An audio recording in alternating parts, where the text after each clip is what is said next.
videos help.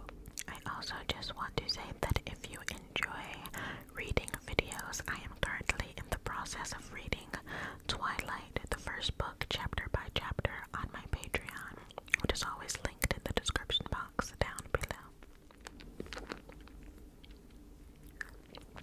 I'm going to read you the synopsis.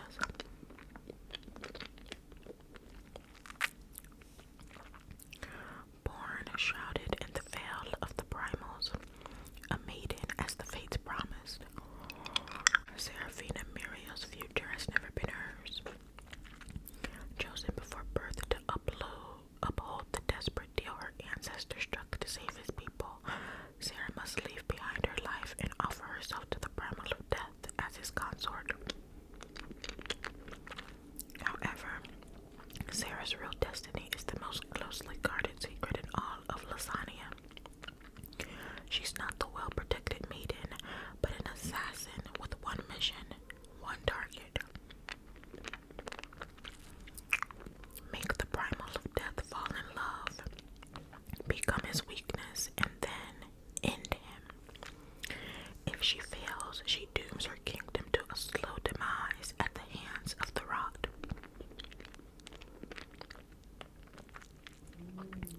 Sara has always known what she is. Chosen, consort, assassin, weapon. A specter never fully formed, yet drenched in blood. A monster. Until him. Until the primal of death's unexpected words and deeds chase away the darkness gathering inside her. And his seductive touch ignites a passion she's never allowed herself to feel and cannot feel for him. But Sara has never had a choice. Either way, her life is forfeit. It always has been, as she has been forever touched by life and death.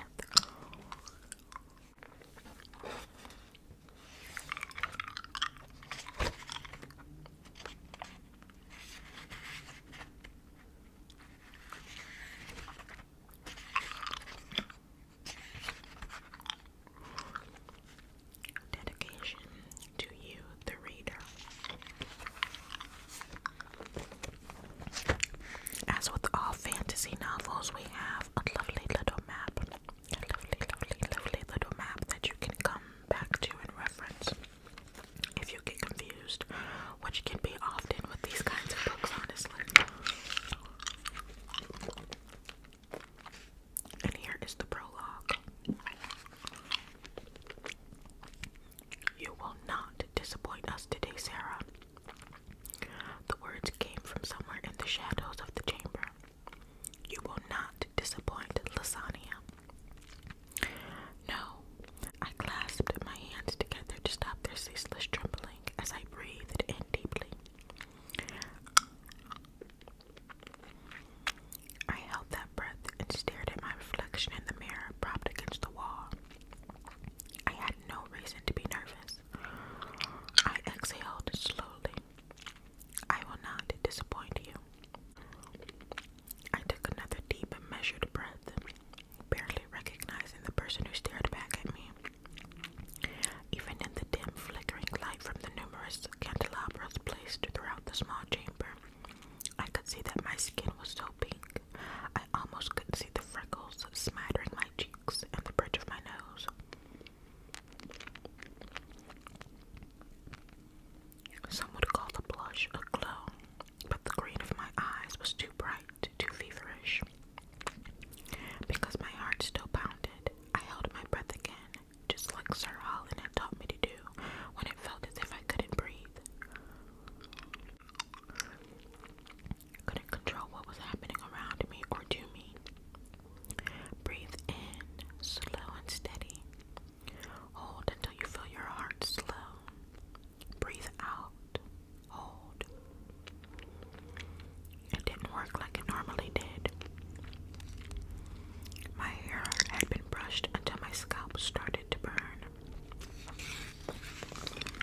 or sign I wasn't the expertly crafted bride.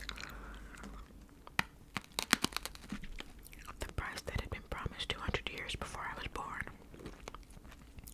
My throat dried even more, but I didn't dare ask for water. A rosy paint had been applied to my lips, giving them a dewy finish. If I messed them up, my mother would not be pleased. I searched her face as she adjusted the sleeves of the gown. The fine lines at the corner of her eyes appeared deeper than the day before. Tinge whitened the skin around her lips. Like always, her features were impossible to read, and I wasn't sure what I searched for. Sadness, relief, love. The sound of tiny golden chains clinking together caused my heart to skip even harder against my ribs. I caught a glimpse of the white veil someone handed to her, and it made me think of the white wolf I'd seen by the lake all those years ago when I'd been collecting rocks for whatever bizarre reason I couldn't remember now. Based on the magnificent size, I'd imagined that he'd been one of the rare Caillou wolves that sometimes roamed the dark elms surrounding the grounds of Wayfair Castle. I'd locked eyes with the creature, terrified that it would rip me apart. But all it had done before loping off was look at the pile of rocks in my arms as if I were some sort of idiot child. I'm making another hard candy.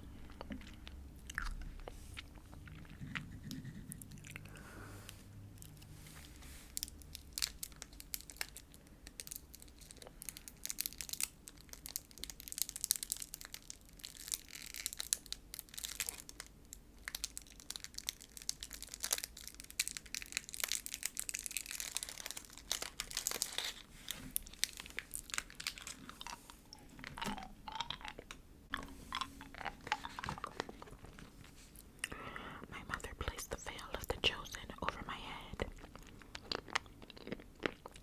The flimsy material floated around my shoulders and then settled so that only my lips and jaw were visible, the length flowing down my back. I could barely see through the wispy material as the thin chains were placed atop my head to hold it in place. This veil wasn't nearly as thick as the one I wore whenever I was around anyone but my immediate family and Sir Holland, nor did it cover the entirety of my face.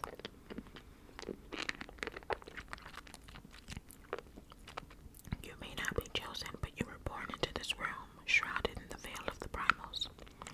A maiden as the fates promised, and you shall leave this room touched by life and death, my old nursemaid Odetta had once said.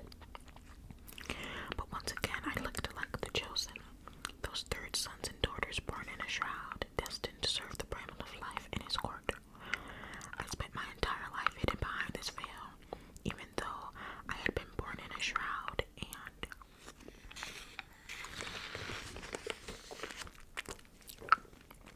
treated like a most chosen in many ways. I was also the maiden. What they were destined to become after ascension was the highest honor that could be bestowed upon a mortal in any kingdom. Celebrations would be held throughout the lands in preparation for the night of their rite, where they would ascend and enter the realm of Elysium to serve the primals and the gods.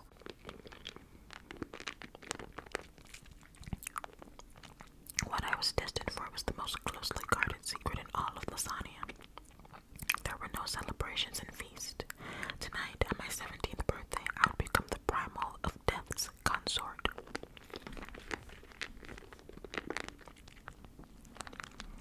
My throat tightened. Why was I so apprehensive? I was ready for this. I was ready to fulfill the deal. I was ready to carry out what I had been born to do. I had to be. Part of me wondered if the chosen were nervous on the night of the rite.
Jules' desperate choice to save his people had not only sealed my fate, but it also damned the future generations of the very kingdom he sought to protect. You must be nervous. Davius was closer. I know Princess Kalea is. She frets about our wedding night. My fingers unlatched from my sides. I eyed him quietly. I promised her I'd be gentle. Davius drifted into my line of sight. With light brown hair and blue eyes, Davius was considered handsome by many, and I'd bet the Princess of Iron Lorne had thought the same upon meeting him, believing that no other girl could be as lucky as her. I doubted she felt the same now. I watched Davius circle me like one of the large silver hawks I'd often spotted above the trees of the dark elms. I doubt you'd get the same reassurances from him. Even through the veil, I saw the smirk. I felt his stare. You know what they say about him, about why he's never painted, nor had his features carved into stone. He lowered his voice, backing him full of false empathy. They say he's monstrous, that his skin is covered in the same scales as the beasts that guard him, that he has fangs for teeth. You must be terrified of what you must do.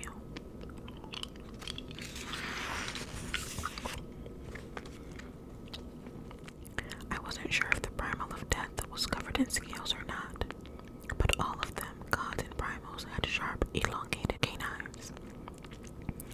Fangs sharp enough to pierce flesh. Do you think a blood kiss will give you great pleasure, like some claim, he taunted? Or will it bring terrible pain as he sinks those teeth into your untouched skin? His voice thickened. Probably the latter. I loathed him more than I did this gown. He moved again, prowling around me and tapping one finger against my chin. My skin crawled, but I remained still. But then again, you've been trained to carry this through to the end, haven't you? To become his weakness, make him fall in love, and then end him. He stopped in front of me once more. I know about the time spent under the tutelage of the mistress of the Jade. So maybe you're not nervous, he continued. Maybe you can't wait to serve. He lifted a hand towards me. I caught his wrist, sticking my fingers into the tendons there. His entire body jerked and he cursed. Touch me, and I will break every bone in your hand, I warned. And then I will make sure the princess has no reason to fear her wedding night or any night. She is doomed to spend at your side.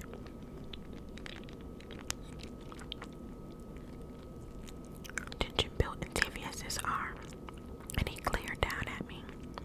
You're so incredibly lucky, he snarled. You have no idea. No, Davius. I shoved him back, a reminder that my training hadn't only consisted of time spent with the mistresses. He stumbled, but caught himself before he hit the mirror. It is you who is lucky. His nostrils flared. Rubbing the inside of his wrist, he said nothing as I stood there motionless once more.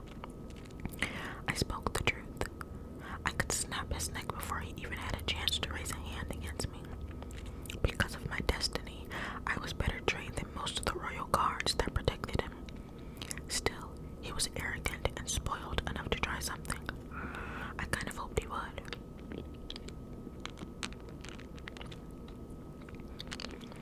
Davius took a step forward, and I started to smile. A knock on the door stopped him from following through with whatever incredibly foolish thought had entered his mind. He lowered his hands, barking out,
house had been named after. Legend claimed that she had been picking flowers along the cliffs and fell to her death after being frightened by a god. Perhaps now wasn't the most opportune time to think about her. Lifting the skirts of my gown, I turned and padded barefoot across the cold floor. Lady Collab was very much blurred in the hall, but I could tell that she hastily turned her head from me. "Come," she said, beginning to walk before stopping. "Can you see in that veil?" "A bit," I admitted. She reached back, curling her arm through mine. The unexpected contact caused me to flinch, and I was suddenly grateful for the veil. Like any of the chosen, my flesh should not encounter another's unless related to my preparations. It spoke volumes that Lady Collab had touched me. She led me through the twisting, endless halls of nothing but doors and numerous blazing candle sconces. I had just begun to wonder if she was lost when the hazy outline of two silent figures draped in black appeared by the set of doors. Shadow priests.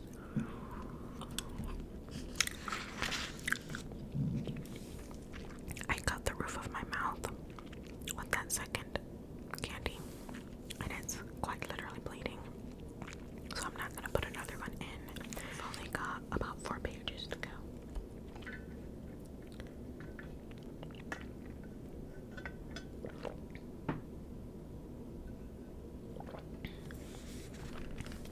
Oh, that hurt. They'd taken their oath of silence to all new heights, having stitched their lips closed. I always wondered how they ate or drank.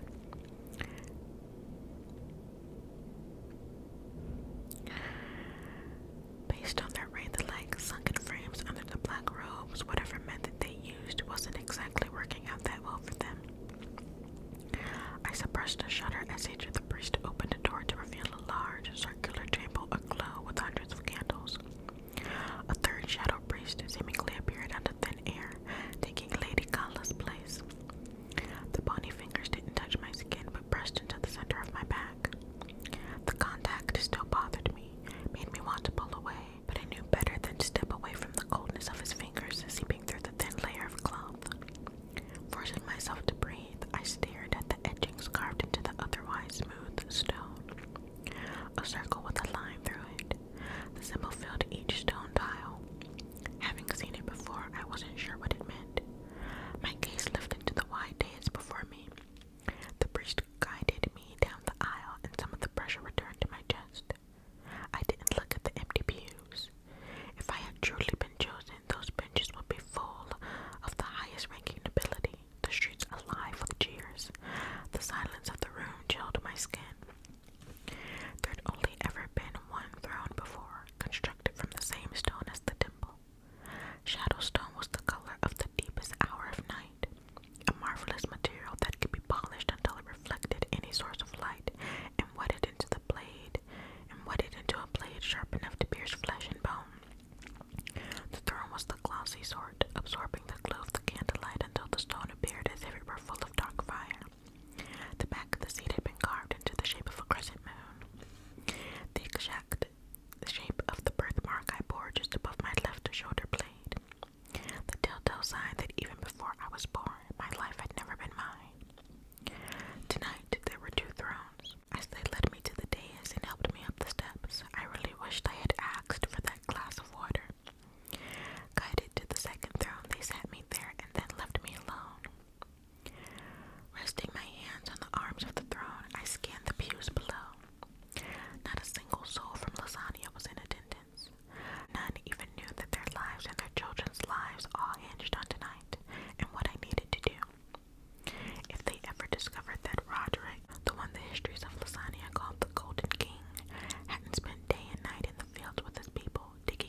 This was my destiny, my purpose.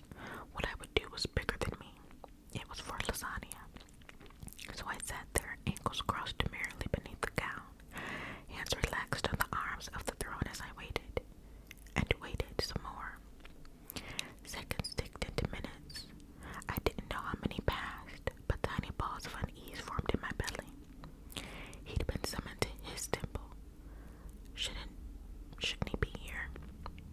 My palms dampened at the knot screw stretching into my chest. The pressure increased. What if he didn't show? Why wouldn't he? This was his deal. When King Roderick had grown desperate enough to do anything to salvage his lands ruined by war and save those who were starving after already suffering so much loss, I imagined he'd expected a lesser god to answer his summons, which was far more common for those bold enough to do such a thing. But what had answered the Golden King was a primal. And when he'd granted King Roderick's request, this was the price the primal of death had requested. The firstborn daughter of the Mariel bloodline as his consort. The primal had to come. What if he didn't? My heart pounded as my fingers curled against the gilt stone of the throne. Breathe in. Hold. Breathe out. Hold. If he didn't arrive, all would be lost. Everything he'd granted King Roderick would continue to come undone. If he didn't come for me and I failed to fulfill this, I would doom the kingdom to a slow death at the hands of the rot. It had started upon my birth, first with just a small patch of land in an orchard. Unripe apples had fallen from the trees that had begun to lose their leaves. The ground below had turned gray, and the grass, along with the roots of the apple trees, had died. Then the rot had spread, slowly taking out the entire orchard. In the time that passed, it had devastated several more farms. No crop could be seeded in the soil and survive once tainted by the rot. And it wasn't only affecting the land. It had changed the weather, making the summers hotter and drier, the winters colder and more unpredictable. The people of Lasagna had no idea that the rot was a clock counting down. It was an expiration date on the deal the Golden King had made, one that had started with my birth. There was a good chance the Golden King hadn't realized the bargain would expire no matter what. That was knowledge gained in the decades after the deal had struck. If I failed, the kingdom would. It started as a low rumble, like the distant sound of wagons and carriages rolling over the cobblestone streets of Carcedonia. But the sound grew until I felt it in the throne I sat upon and in my bones. The rumbling ceased, and the candles, all of them, went out, plunging the chamber into darkness. An earthy scented breeze stirred the edges of the veil around my face and the hem of my gown. In a wave, flames sparkled from the candles, surging toward the pitched ceiling. My gaze fixed on the center aisle, where the very air itself had split open, spitting crackling white light. A mist seeped out from the tear, licking across the stone floor and seeping toward the pews. Tiny bumps erupted all over my skin in response. Some called the mist primal magic. It was ether, the potent essence that not only had created the mortal realm and Elysium, but also would course through the blood of a god, giving even the lesser unknown ones unthinkable power. I blinked. That was all I did. I blinked, and the space in front of the dais that had been empty no longer was. A male stood there, garbed in a hooded cloak and surrounded by pulsing, churning tendrils of deep shadow, laced with luminous streaks of silver. I didn't allow myself to think of what Davius had said about him. I couldn't. Instead, I tried to see through the wispy mass of smoky shadow. All I could tell was that he was unbelievably tall. Even from where I sat, I knew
princess of Muriel blood. Everything I did had been carried out in highly planned secrecy, from training with Sir Holland to the time spent with the mistress of the Jade. There was no way you could know that in the 200 years it had taken for me to be born, the knowledge of how to kill a primal had been obtained. Love. They had one fatal weakness that made them vulnerable enough to be killed, and that was love. Make him fall in love, become his weakness, and end him. That was my destiny. Gaining control of my hammering heart, I pulled from the hours spent with my mother, learning what would be expected of me as his consort. How to move, speak, and act in his presence. How to become whatever he desired. I was ready for this, whether or not he was covered head to toe in the scales of the winged beast that guarded the primals. My fingers relaxed, my breathing slowed, and I allowed my lips to curl into a smile. A shy, innocent one. I stood in the glow of the candlelight on feet I couldn't feel. I clasped my hands loosely across my midsection so nothing would be hidden from him, just as my mother had instructed. I started to lower to my knees as one would upon greeting a primal. The stir of air was the only warning I got that the primal had moved. Shock silenced the gasp of surprise before it reached my lips.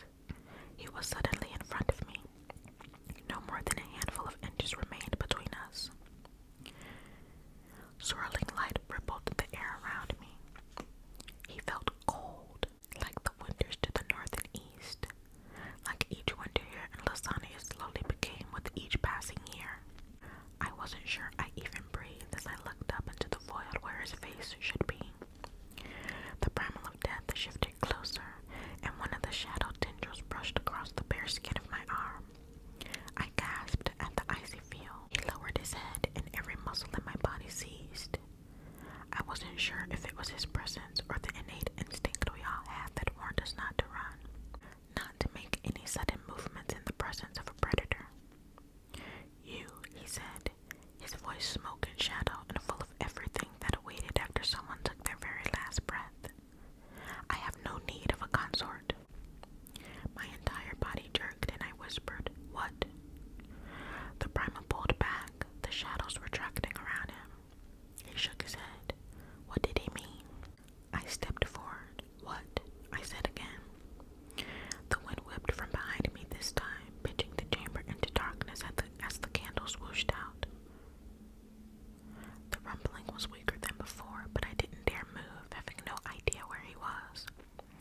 I wasn't sure where the edge of the dais even was. The earthy scent disappeared, and the flame slowly returned to the candles, sparking weakly to life. He no longer stood before me. Faint wisps of ether wafted up from the now sealed opening of the floor. He was gone. The primal of death had left. He hadn't taken me, and in a deep hidden part of me relief blossomed and then crumbled. He hadn't fulfilled the deal. What happened? My mother's voice reached me, and I looked up to see she was before me. What happened? I don't know. Panic sank its claws into me as I turned to my mother, wrapping my arms around myself. I don't understand. Her eyes were wide and mirrored the storm brewing inside me as she whispered, "Did he speak to you?" He said. I tried to swallow, but my throat tightened. The corners of my vision turned white. No amount of breathing exercises would help the alarm that took root. I don't understand. I did everything. The burning sting of my mother's slap came as a shock. I hadn't expected it. Hadn't even prepared myself for her to do something like that. Hand trembling, I pressed it against my cheek, standing there stunned and incapable of processing what had happened, what was happening. Her dark eyes were even wider now, her skin pale. "What did you do?" She pulled her hand back to her chest. "What did you do, Sara?" I'd done nothing, only what I'd been taught, but I couldn't tell her that. I couldn't tell her anything. Words failed me as something shattered inside me, shriveling up. "You," my mother said, while her voice was